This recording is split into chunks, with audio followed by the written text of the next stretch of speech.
All right. Now, Jacob said, because we were over in Jacob's just chatting, he said, "Oh, you're looking for a slot. And look at this. You got one right away." That is true. Like the second that happened, like I was like, I couldn't believe my eyes. Just looked at it again. I've given up on Calendly for like the last like 3 months. I'm like, you know what, forget it. I'm like, it's all good. But yeah, I went back on and here we are. Here So we once are. again, I appreciate it and I appreciate your time. I know how valuable it is. So thank you so much. Well, tell me a little bit about yourself. All right. So I'm Chezi Spiro. Chezi is short for Cheskel, Ezekiel, and I 35, married, 3 children. I live in Israel, and I have an architecture firm. I work as an architect project management firm, design, and we do that also here mainly in Jerusalem. I my I would say religious background is I don't really love these categorizations, but a Orthodox Jew, and to a family of very proud Levites and rabbis and philosophers. And I, in the army, I was also a chaplain in the Air Force there for a while, and I also studied for as part of also the process in Israel. I did aside from school in high school, which had religious studies and secular studies. I also then studied for 6 years in higher education of religious studies in the old city overlooking the Temple Mount. And that was like 6 years of just, you wake up at 9, the day ends when you close your eyes, you're just learning old text from as old as they get all the way to modern day codex, trying to figure out how you deal with electricity on the Sabbath. So that was then, but I left then. I went to pursue law, worked as a lawyer for a year, decided that my passion was architecture and design. Left that, and for the last 10 years, I've been doing that field and been enjoying it immensely. So that's Wow. the general. That's a very interesting life. A lot packed into 35 years. Yeah, thank God. I feel like in Israel, uh, time moves a little quickly. Just like you got to grow up, at an early age. Army throws you into a certain reality. The politics here throw you into a certain reality, Huh. which throws its own curveballs. But specifically, how this relates to this little corner of the internet, um, uh, as I was doing my studies, and this is already later on, just trying to really always read different texts and different views on uh, on religion, and I I was getting into Jung via a rabbi named Rabbi Cook, and he was also discussing some ideas that I saw in Jung. My father also is a psychologist, Freudian, but also that's a whole other bag of worms. Either way, I was led down to this person on YouTube named Jordan Peterson. This was before this whole craziness yet, and I'm watching this guy, and I'm like, wow, I know what he's talking about, and I've seen this in my own sages even, but the way he's framing it, just there was something very it just rang very true. And again, I'm using like these terms like specifically in this context, but there was something very special about it. It was calling to me again what I wasn't getting, when I was 16 in class, and this was told to me, but it was very different. Um, and what he says, the beginning of wisdom is the fear of God, and he breaks that down. That's something my children and I, we chant we pray every morning together. But for some reason, that for the first time, I was like, oh yeah. So there was something there, and down the rabbit hole I went, like many others, and that led me to you. And then fast forward to this, all this conversation, whether it's Jonathan Peugeot, John Vervaeke, even Jordan Peterson's recent uh, uh, uh, joining with the Daily Wire. So there's many different moments happening, all the way to Elon Musk buying Twitter. Right, it feels like a very like a Kairos moment, and like things are seeming to align, and chaos is seeming to emerge. So very, very interesting times. But I guess I'm bringing this. At any point you could obviously stop me, but No, this I this love it. Keep going. this brought me towards sort of conversations while watching your conversation develop. Well, let me take a step back. Jordan Peterson was here recently in Israel. I sent you this little clip. If you didn't see it, it's all good. So I went with my brother and my older brother and my two older brothers. Sorry, one is a rabbi and a lawyer. One is secular, and we went to go see Jordan Peterson speak. So there was the general tour thing spiel he's doing. So that's all good, very nice. But then at the end, he starts going about Israel being this shining, model, on the hill, and everyone looks to us, and it's up to us to really, show the world how to create this balance. And I'm like, everyone's getting up and clapping. So first of all, I see rabbis there that, this is their sermon every Saturday, and if people are passing out, here this guy's getting a standing ovation, and it was it's almost prophetic, to tell you the truth, in my sense, to see this happening. So I take that, and I'm looking at sort of the lens of your conversation, or this general conversation, and I wonder, sort of, where do you see us, and by us I mean the Jews, sort of fitting in? And I'll put that in a broader context, which is, in a certain sense, I see this conversation developing, and I see people getting there's new jargon and new tools to sort of explore these fascinating, ancient, and somehow new concepts of God, religion, and everyone's like in agreement, we need this level of ritual, and everyone's in agreement that we need this level of practice. And then it starts you get down to the weeds, like, is the Trinity, is that representation of just many? So can that work with Judaism? Does it work with Islam? But as this is developing, I guess my question sort of to you is, like, are you developing? Is your sense of all this developing? Because is there a sense that one necessarily needs to pick a side, I guess, in a certain sense? Or does this somehow, diverge into something new? Now, you could say, like, yeah, that's divergence is called Jesus, I guess, that's what we all go into. And this is also different from the conversation Jonathan Peugeot was having with, I forgot his name, but he was going about, like, AI becoming the new God. That's not what I'm looking at. I'm just looking Aubrey Marcus. Aubrey Marcus, right? I'm looking. That snapped back at him very quick. But I guess I see how, there's so much overlap, where I'm just wondering sort of where you see us, or does that make sense? I guess that question. I don't know. I think so. Oh gosh, this is so hard. I know. Part of me wants to say, don't talk to me until I go through Romans 9 through 11. Because the relationship between Christianity and even how to define the Jews, because the Jews are a holdout of the ancient world in a way, because very few other ethnic categories are also a religious category. That used to be the norm in the world.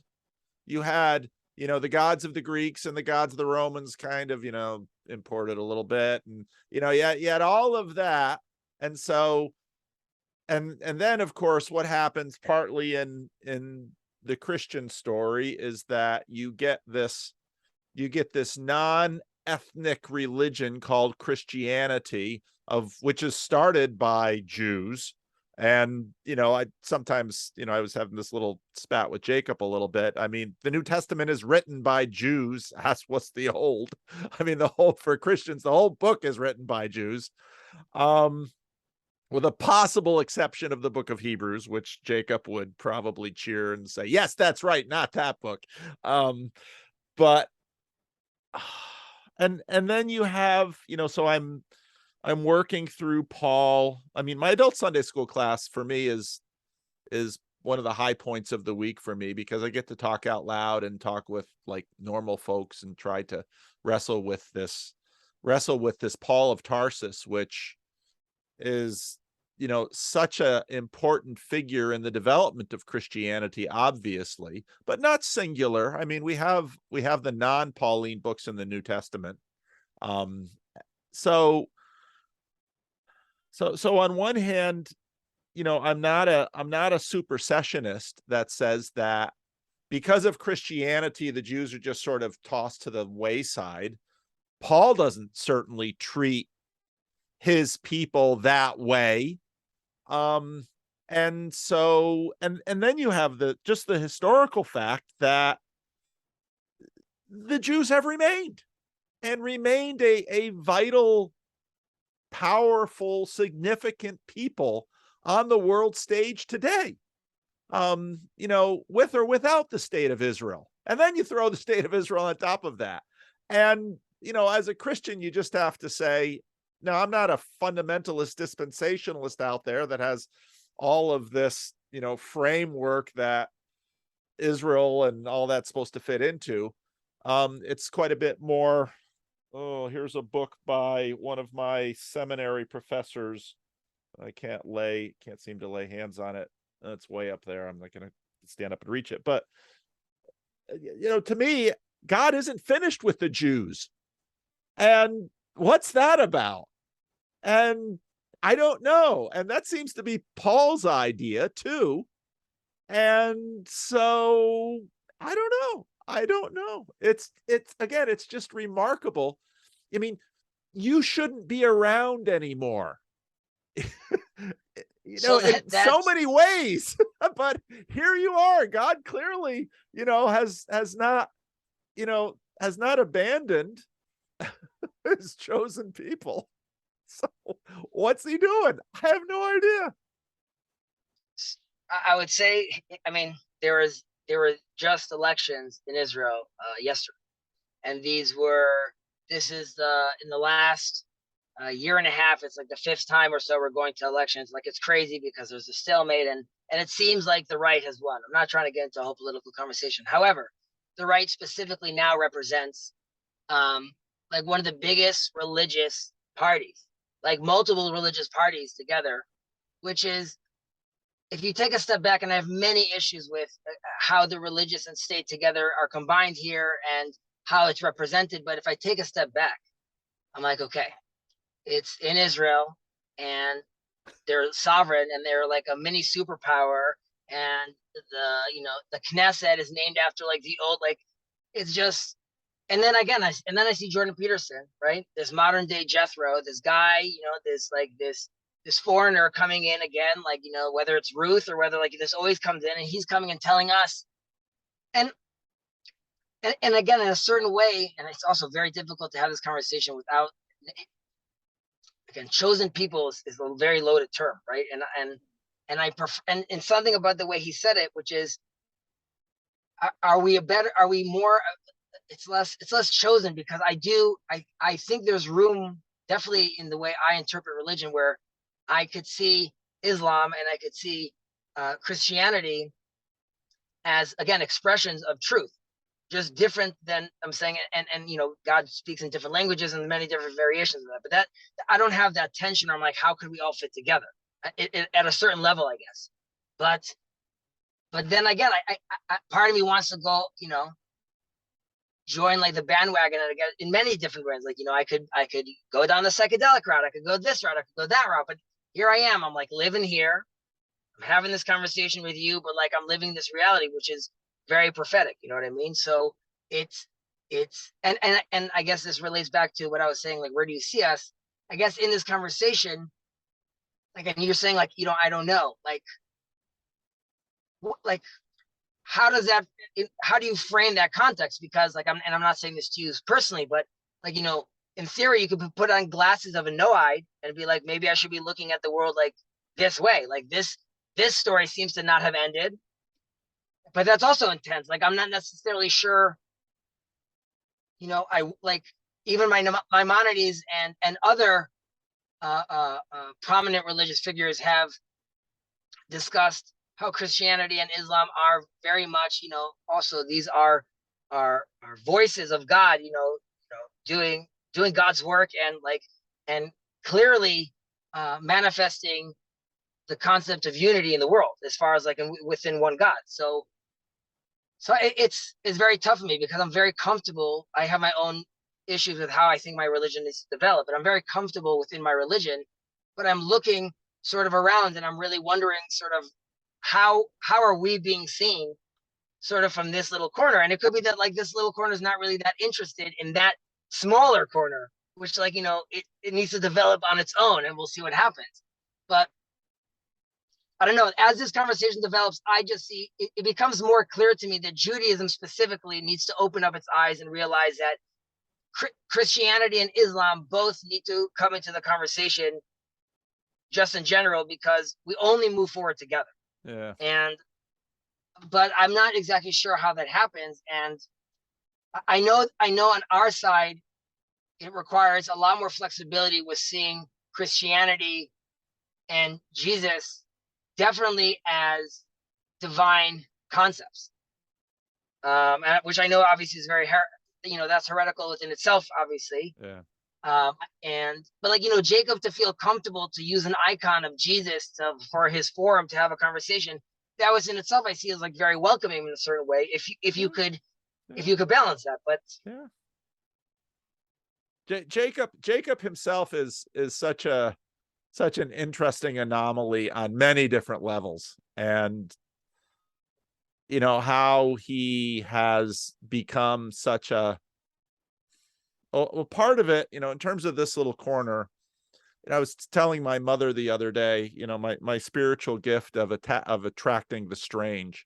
That you know, my father had it, and I was telling my mother and my sister some stories from Living Stones here. They just laughed and they just say, you know, you've got it even more than your father did, and that's been true on, you know, because I'm sitting there in a chat with Jacob and Sam. And it's Sam, Sam Adams, the biblical monotheist, and it's just like, how do I keep winding up in this way? You know, I'm surrounded by homeless people here.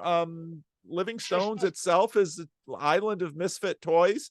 It is just sort of my way, and so how it doesn't seem wrong that we would have well, okay, so let me back up a little bit.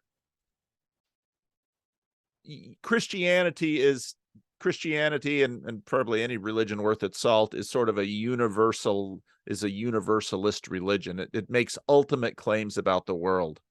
So if you're going to make ultimate claims, you're going to have to wrangle with what is. And you know, in terms of New Testament scholarship over the last 30, 40 years, you know, one of the big areas of New Testament scholarship has been the rediscovery of the Jewish Jesus and Paul, you know, as if this was something easily missed. They're all Jews, including the author of the Gospel of John. And again, probably the entire New Testament, with the possible exception of the book of Hebrews, ironically. So at some point, then you have this absolutely horrible, terrible history of anti-Semitism in the Western Church. And then you have, with the rise of Islamism, this, you know, break. I mean, it should help people to remember that Jews fled the Christians and found safe harbor around Islam, you know, for a while. And now it's sort of reversed because, you know, the Jews have been, you know, taken out of Iran and Iraq and many of these places where they had significant communities for centuries. And even my own ancestors on my father's side, you know, somehow wound up in the Netherlands as Jews. And you know, apparently my great-great-grandfather is the one who sort of decided, you know, to ditch the religion and just go to the Dutch church with all the other Dutchies in the New World. I have no idea how to figure this stuff out, but yet it's something that can't simply be ignored. And so I actually, for most of my ministry, kind of avoided Paul of Tarsus, partly because a certain reading of Paul, it was dominant in our theological tradition, and I didn't find it as interesting as, let's say, the Gospels and narrative and Old Testament narrative to study. And so I've really not spent a lot of really intensive attention to Paul of Tarsus until these last few years. And the fact that this coincides with, my relationship with Jacob and other Jews from this corner of the internet, I don't know what to make of it all. But again, I'm a Christian, and that means that my master is a risen Jew. And the bridge between Judea and Galilee out into the rest of the Greco-Roman world is this other very strange man, Paul of Tarsus, and what he did, along with, of course, some of the other writings in the New Testament. So John not to be left out either. So and the truth is that if I were to sort of accept my Heidelberg Catechism as presented to me in seminary or Sunday school, I could just sort of sit in these little narrow lines, but that's not who I am, and it's not my vocation. And so, what I do for a living is I do try to read the Old and New Testaments carefully. And so I have to wrestle with these issues. And then so talking to Jacob or talking to you or talking to others, I really haven't delved much into Islam at all. But this has been, it's been enlightening for me. And then obviously, 10 years ago, the discovery of at least my biological heritage among the Jews and what on earth that meant for, I could always tell the difference between my mother's Frisian side of the family and why don't we have any relatives on the other side of the family? Why are there so few Vanderclays in the world? And then to discover that, oh no, there were more. And Appingedam, where I was just in the Netherlands, they were hauled off and killed by the Nazis. So no, the whole thing is a kind of a crazy journey for me, and I have no idea what to make of it. But again, I'm a Christian, and I'm a Calvinist, so I believe that God is large and in charge, and he doesn't give us the cliff notes. That's definitely true. So I guess while keeping this general conversation up there, I had some general notes I was writing to myself, but back to the Aubrey Marcus conversation and AI. In Orthodoxy, in Judaism, so my day is full of many different rituals and different every different food has a blessing, and we pray 3 times a day, and different garments one has to wear. So I'm challenged because in my own specific community, and then I look at religions in general. Well, science and biology, as they move towards us in this crazy pace, which I do think is different than ever before. So religion and practice and tradition, they sometimes change. It's just a very long process, right? You could look at it, whether it's Chesterton's wall or these things get tweaked, and even when they get tweaked, it's sort of like, no one had the authority to do it, but they did it, and everyone agreed, so it happened. So when I look at this conversation, I see okay, there's this meaning crisis, and I see it, and I see people are hungry for this, and I see people want this. But then if you take another layer of orthodoxy and you put that practice on top, you have people that have a meaning crisis, and there's a lot of ritual that they sort of don't understand what they're doing. So you're being asked a lot, and when there's a way to go very abstract and sort of bring life back into these things, and why you're wearing these things, and go back to when Jordan Peterson speaks about this concept of looking at the copper snake and the Israelites then realize, they don't get bitten anymore because they were exposed to the snake and they dealt with their fears. So even a tidbit like that, while the way it's expressed, that goes a very long way into like bringing back, rejuvenating life into these stories, which then really brings back the reason why people would want to do these kind of traditions. My fear is that as technology moves forward and the internet and social media really take over, people are bombarded with information, and there's so much of there where it's sort of very easy to get lost. And now, while I do feel like the Sam Harrises and the new atheists sort of lost their footholding, like the story's bigger than that. But then you see an Aubrey Marcus, which is just like, all right, so let's just get on this wagon of like, going really, taking these pills and going down, or any other substance you want, which I myself am curious about. But it's so tempting to sort of rejuvenate, restart a whole generation sort of on those kind of things. It's sort of like a shortcut. On the other hand, without tradition and without this practice, you see very quickly someone has ideas of like, well, maybe AI will be God, and you're like, whoa, and like, Jonathan gave this example of like, maybe if it was some priests on a mountaintop, they were doing this, like, you'd get a different story. But I feel like this little corner of the internet, is not playing with psychedelics, but is in a certain sense is telling another story. John talks about a religion, it's not a religion. Like, it's never going to happen with like, well, there's 10 agendas and we did like 1, 2, 3. So the next thing it's sort of, it happens. And part of it happening is like this sort of conversation, whether it's the icon carver or whether it's like me in synagogue now reading like the book of, Jonathan's brother, like the rabbi's like, what's this? I didn't know this book. I'm like, yeah, you wouldn't know this book. It's like, this icon, like to start explaining to him what I'm reading right now. He's like looking at like different charts. I'm like, yeah. So, like, I guess in a certain sense, like I'm looking at a conversation here and I'm wondering, like, is sort of a next step, and this is like a next step for everyone.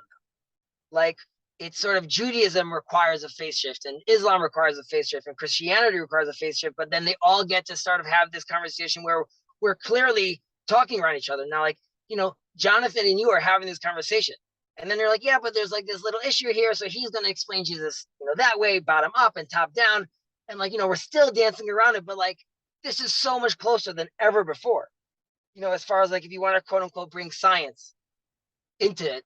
And I don't know, I guess when I look at it, and again, my question really, I'm not looking at, Christians to tell them like, don't be a Christian anymore. Like, go to church, do your thing. Obviously, like all that's great. But I'm sort of realizing as I listen to this conversation happening, which is, this is what the philosophers, the sages, the mystics, that's the conversation. And like, we've sort of let the flood doors open, and like, you're hearing like this college student talk to this, to Chad, who talks to Jacob, and they're all talking about this conversation, and like, they don't know what they mean, but they know what they mean. And like, whether that's talking in like, like levels of abstraction, but like, somehow there's a coherent conversation happening. And that's very, I think for a lot of people that sort of quieted down the Sam Harris, even in their voice, of being like, yeah, that's clearly not the story. But I feel like, that's sort of requiring from us also to realize, like, is there more, like, do we need to tell ourselves another story? Now, we could all be like, well, no, this is just like God is this great. So like, obviously this is just like, another levels of interpretation, and it all ended means like, it means the Father, it means, Jesus, it means whatever. So I don't like, again, there's like an exciting part of something about it is exciting, but something about it also feels like very dangerous, or like it could also be like a missed opportunity in a certain extent. Like if it's not, but just like the IDW, which was like, you labeled that thing and you destroyed that thing. Like the little corner is like a safe sort of place because it's like, there's no label, it's a corner, you come, you go, who knows, it's the internet, there's like a lot of labels to it. And it's very, I guess, sort of important that that's sort of the term that's used. But that within itself, I guess, in a certain extent, like that's turning into that thing. And I almost don't even want to talk about it, to because I feel like as you say it, like you sort of you're concretizing it. But like I don't know. I guess it's like a very it's like a very flowy conversation. But I I'm convinced that it's onto something. And while I'm very confident where I am, sort of religiously, I'm not. I I'm very curious to what more I could explore and learn. Yeah. And I guess because there's almost I see. I mean, I see truth. I see truth emerging out of these things, and like it resonates true, and it doesn't really conflict in any way, sort of with what I know to be true. And again, I could back that up if I want to with like quote unquote, you know, with with different uh, rabbis or different community leaders that like I could quote unquote say like they're still within the fold, but they also realize that like the goalpost is shifting in a certain extent. However, in the Jewish community specifically, the days of the leaders are sort of gone. There isn't anymore like these big heroes, big leaders, and there is a split within many different factions. It's a real problem when it comes to then again specifically with Israel, because like if Israel is represented as Jewish and that Judaism is a representation of Europe 400 years ago, that's like a very specific Judaism. So that's definitely not the conversation I want to be having, but that's like specifically in Israel, but that's a separate conversation. But there is, there's sort of, there needs to be a certain unity. And then I see how that needs to happen within everyone's own religion, I guess, first. And, I'm talking to like a Christian because you guys, there's a lot going on your end. But it's sort of also, I guess I ask you, like, how are you received sort of with, to your contemporaries? Different ways. And of course it depends on who's doing the receiving, because of course Christianity is a very broad thing. And so, obviously to some, Catholics, I'm not, to the other little subcategories within Christianity, I'm not doing it right for all of the reasons. Even within the Christian Reformed Church, some think what I'm doing is a good thing. Some, for whole varieties of reasons, think I'm either selling out the inevitable progress that the Christian Reformed Church should make, or the staunchness that it should have. I think, since globalization, so what part of what I heard you describe was the realization, for a variety of reasons, that many long established religious traditions have, that they know that certain practices and ways of going about things are either unsustainable or no longer likely to achieve what these practices had been designed to achieve. And I think all around the world, different religious traditions are realizing this.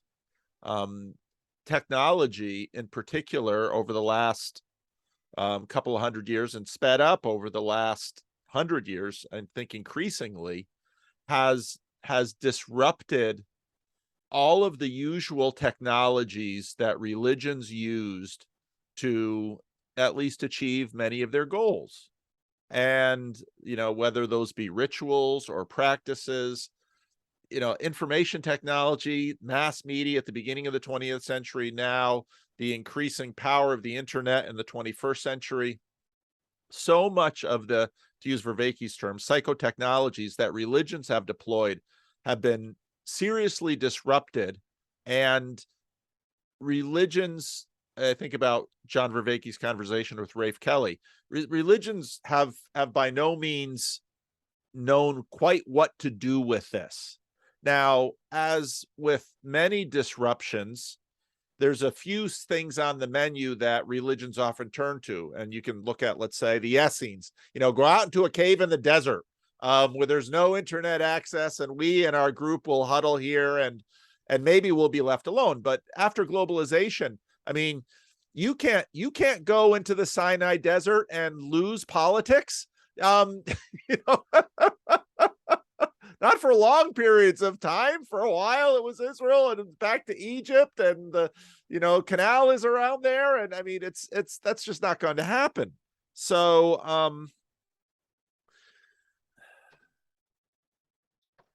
I think religions are struggling, and religious leaders and authorities are struggling and can't avoid the struggle. And I think part of what has happened in this little corner of the internet is, in a sense, we're sharing a corner. We all know we have our little flags, and so we've got our little Christian flag, and then our other little Christian flags, and there's a Jewish flag, and not a lot of Islam in this little corner yet, but we've got atheists and various kinds. And we've sort of said, we're not gonna play the game of rushing into your circle of chairs and tearing down your flag. That's not the game we're gonna play.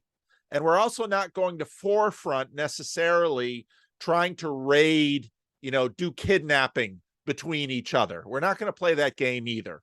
If people decide they want to go sit by a different flag, okay. But we're not going to play any manipulative games with people. We're going to try to, as best we can, within the cultural sphere that we have, highlight conversation. It's not going to be anti-rational, but it's not going to be rationalistic either. We are going to respect metaphysical claims, and we can challenge them and we can talk about them, but we're going to respect them and understand that many Christians believe in the physical resurrection of Jesus, and Islam and Jews have questions about the Trinity, and the atheists have questions about God and what on earth that term should mean, or any of that. So we're all going to say, we all know that these issues are here, and these issues have dominated our attempts to speak with one another for a very long time. And we don't feel like that the domination of those issues has necessarily brought a lot of fruit. In other words, we all have problems, in some ways driven by something outside of us that has overcome us all. I mean, technology and change and all of these things. And it would just suit us well to have reasonable conversations between each other. And it doesn't mean that some of the traditional things like Trinity or not are off limits. We can talk about those, but we're not going to make that the center of this. If you really want to burrow down on debating the Trinity, go off in a corner of this corner and do it there. But that's not going to be what this corner is about. We all know that we are all facing challenges at the same time, and we might all benefit by comparing notes. And some of what you brought up already, and that could this be part of much greater progress to address some of what separates us? Sure. And I think many of us would welcome that, because the tribalistic games that we have tended to play, most of us are not that interested in the tribalistic games. I will be friends with Jacob, even though Jacob, has opinions about this or that or this or that. I will still be friends with him. I believe he's a good faith partner. I believe he's someone worth talking to. We can be friends. And even though we differ, let's say, on Paul of Tarsus and the Trinity and the resurrection of Jesus Christ, I still want to be friends with him, and I still learn from him, and I still accept his challenges to me and at me, because I think those express, even, in Jacob's own way, those are ways that he expresses his love for me. And hopefully the way I deal with him are ways that I express my love for him. And that love, I think, it's phileo, it's brotherly love, I think, in this little corner of the internet, is in some ways what I think all of us are desiring, and all of us understanding that you need a foundation of this love in order to actually have productive and enjoyable conversations. I couldn't agree more. First of all, I'm so happy that you said that, because first of all, that love is definitely felt. Like, it's felt on the way, whether Jacob is getting upset or being extremely friendly. It's always through. It's always being seen through love. Um, uh, and definitely received that way by you. And I agree that is really, in a certain sense. Well, let me take a step back. I want to come back to love. But you were saying how this conversation is happening, and like, there isn't necessarily that kind of pressure, and like, you could disagree, and there's like these small different corners. I sort of see within this little corner, it's sort of, in a certain sense, like a modern day, and I say this again, this largely, but like a modern day Talmud, because you have a live conversation of philosophy, history, religion. When meme comes in, like, you have these cultures, and you're having this live conversation that's constantly happening. Now in the Talmud, you have these different levels of sages and rabbis, and they would argue, and it could get intense, but it ends always with there's different sages and different tales with their daughters would still marry. It's all happening within like this house of love. These disagreements, it's called that there's the 70 faces of the Torah. So like, while you have your own opinion, it's happening within like this, I mean, not specifically 7, but like this, obviously this multiplicity of options. And I bring that back to this conversation you're having with love. Like, that definitely is a certain key where that's needed. And that goes all the way down to practice, because you need to practice those modes of being constantly to have it really flow through you. And I go all the way back to like, I putting on phylacteries and explaining to my kids, not just because, as I'm saying, because God told me to put this on these phylacteries in the morning, right? Because like, we sort of move past the man in the sky. It's more about what this holds to us, the time I'm putting into thinking about this, the transition I'm taking, putting that on, and then like, going out about my day. But them seeing me putting aside that time to do that, them understanding like what that is, how that connects me all the way through time with, and the context that puts me in. However, it's very difficult to teach that to children. And then you end up again in sort of like this little level of, my son came home from school with like a little packet, and like, like gold stars if you memorize this passage, what the sage was saying. And I'm like, it only works via indoctrination in a certain sense, because like, how else am I going to get him to do this thing, which later on I have to hope via wisdom, which is ironically, like the Talmud says, that only at the age of 40 should you touch like mysticism and Kabbalah, and like, you can't learn it, like only learn it with one person. If you don't understand it, then you're not ready. It's sort of like, once you get to that stage, you're like, oh, really, the story is much bigger. It's not that rigid. There's a lot more of a conversation. It's sort of too late. You're in the community. You're part of the whole thing going on. Your kid's in school. So like, you gotta move with it now. He's coming home with homework, and I have to have a discussion with him, like what happened with Jonah, and have to like, while we're going over this, have to like parse like, okay, how much do I want to leave open for interpretation, so you could understand like, Jonah, in a certain sense, is like, there's different responses of what's happening with him and what's happening with the flood, and these things are going again underwater in different vessels. It's like, so it's deep.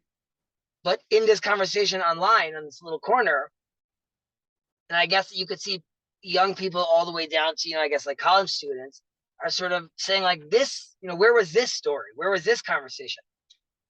All the way to like, Jacob teaching like Bible studies to like, 7 Christians online. I'm always like, what's happening here? You know what I mean? Like, they're asking him, he's like disagreeing with them. He's like, you're reading it all wrong. They're coming back for more. And like, but it's all happening through love. And I really think that that's sort of the conversation. And whether Ref Kelly's doing it via movement or I'm doing it through, like, put on these garments,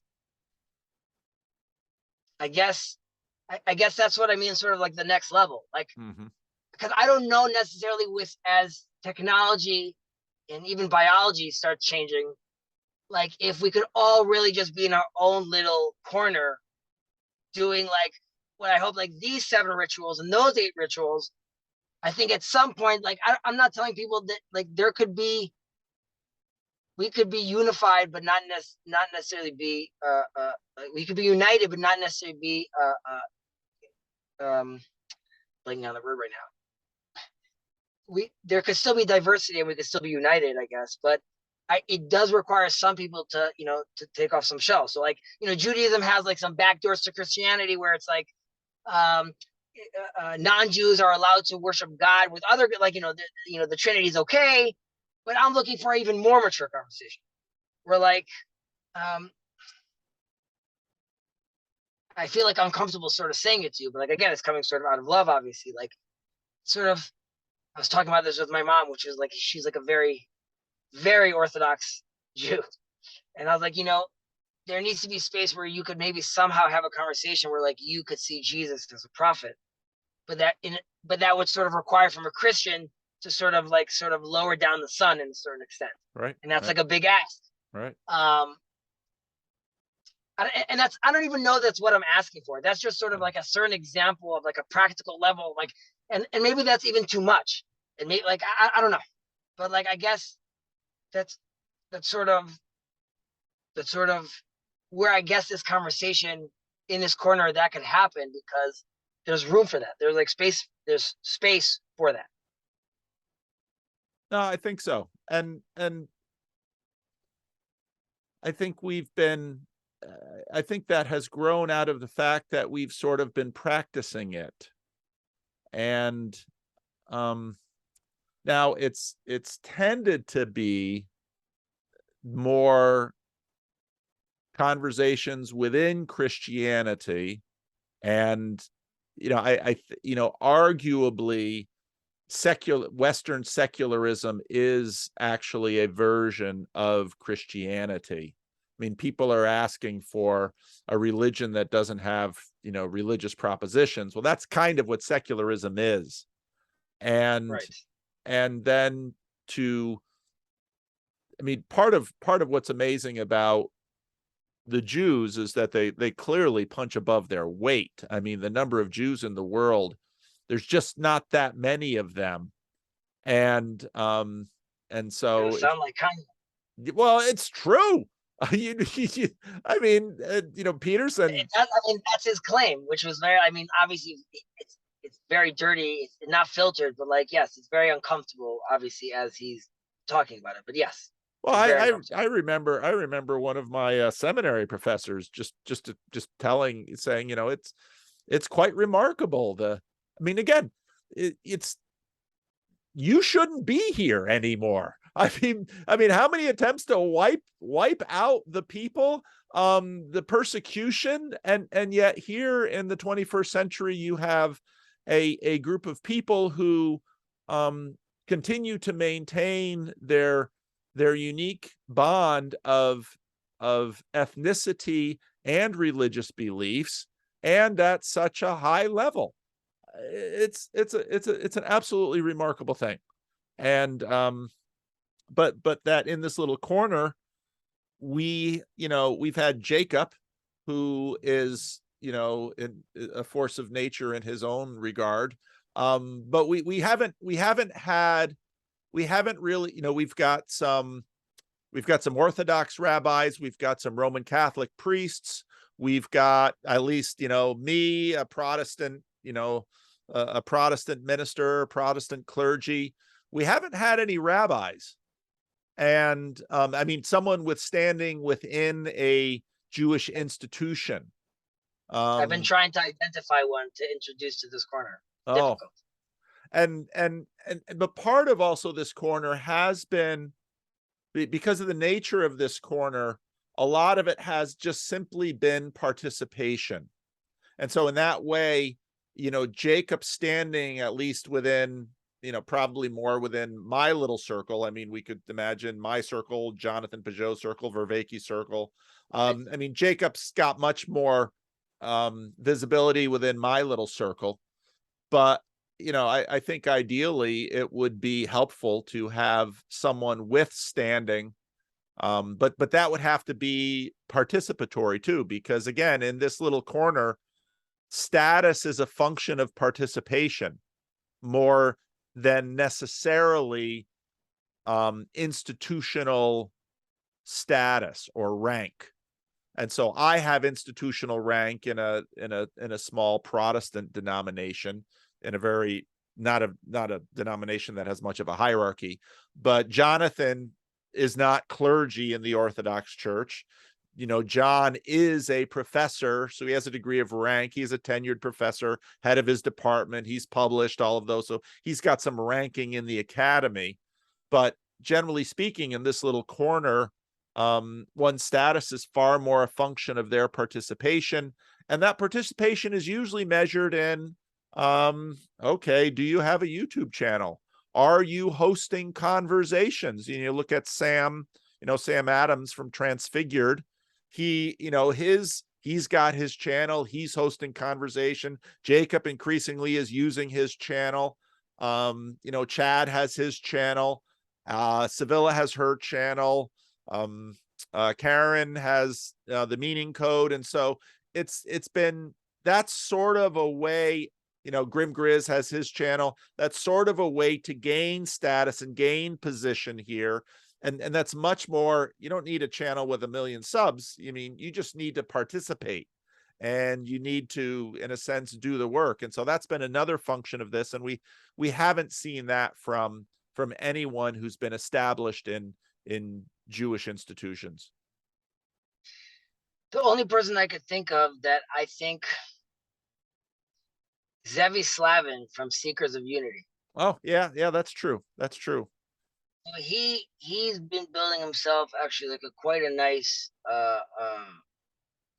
movement. And I mean, he's out there. I mean, in the best sense, but like he's well versed in like many of, like, definitely from the mystic perspective on that level, on all three of those religions. And I mean, if you'd be interested, I think like a conversation with him, if you want to explore these topics further, like he is really like a well of knowledge. I'm always constantly impressed by him. He's got an impressive channel, but he's not an established rabbi, is he? Well, no, he's a rabbi, and I mean, he taught like in Australia, and now he actually just got together with the Hartman Institute. The Hartman Institute is an established, like, a well-known institute that actually does work with like a lot of, I don't want to use the term like, interfaith, but like it plays on that level as well. But I mean, I know from like, his peers, quote unquote, in university, there's no point of him going back and getting his master's right now. He's far surpassed what they've been doing over there. Right. And that's also like, the push he's been getting. So he's really coming in from the outside. But I mean, from multiple conversations with him, like he seems to be like the real deal. Yeah. So I definitely think, I mean, I know he had that whole series with John, and he's very good about sort of having his own way. He doesn't really necessarily go in from like a Jewish perspective, but I don't know. I think like he could be brought into this corner a little more. But I don't know. But, regardless, I appreciate the time. No, I've got to land the plane because I've got some church work I've got to do here. All good. I'm gonna get out of this parking lot and head back home. But this has been great. Thank you so much. Really, honestly, and I will send you the recording. You look at it. Let me know if we can share it. I'm not gonna look at it. It'll just bug me out. You could share. It's all good. Super. All right. So I'd love to talk again. Maybe you, me, and Jacob we'll get together on just chatting, and we'll continue this because I think it's important. So you got it. Thank you so much. I appreciate that, and have a great day, sir. All right. Bye-bye.